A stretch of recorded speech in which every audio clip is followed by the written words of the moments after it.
கீர்த்தி ma'am, இந்த vegetables எல்லாம் நான் வந்து வாங்குறது வந்து எப்படி அப்படின்றது மாதிரி ஒவ்வொருத்தவங்களுக்கும் ஒவ்வொரு ஒப்பீனியன் இருக்கும்னு இன்ட்ரெஸ்ட் சொன்னேன். உங்களுக்கு தெரியுமா ஒவ்வொரு காய்கறியும் எப்படி வாங்கணும்ட்டு? ஓரளவுக்கு தெரியுமா? ஓகே வாங்க.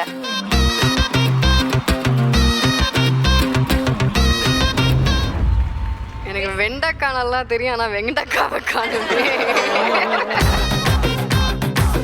சரி, இஞ்சி எப்படி வாங்கணும்? இவ்வளோ டீட்டெயில்டா போறோமா? நான் இது தெரியலனே சொல்லியிருந்துருக்கலாம் முதல்ல. உடைச்சு பார்த்தா ஓகே, உடைச்சிடுறோம். இப்போ இது நல்லதா கெட்டதா? நார்மலாக இஞ்சி வந்து நல்லா படர்ந்துருக்கணும். அந்த மாதிரி நல்லா பெரிய சைஸாக இருக்கணும். சைஸ் வந்து பார்த்திங்கன்னா நல்லா முத்தல்னா கொஞ்சம் நல்லா பெருசாக இருக்கும். உடச்சி பார்த்திங்கன்னா இந்த சரௌண்டிங் நல்லா ஒயிட்டாக இருக்கணும். நடுவில் அழுகி இருக்கக்கூடாது.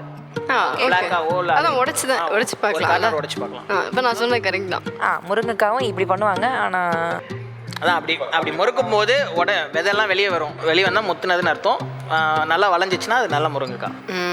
ஓகே, நல்லது நல்லதுதான். அது கார்ன் எப்படி பார்ப்பீங்க? நீங்கள் இந்த கார்னரில் பார்த்தாலே ஓரளவுக்கு தெரிஞ்சிடும் சொத்தை இருக்கா. இந்த இடத்த வச்சே கண்டுபிடிச்சலாம். Okay, okay, thank you ma'am.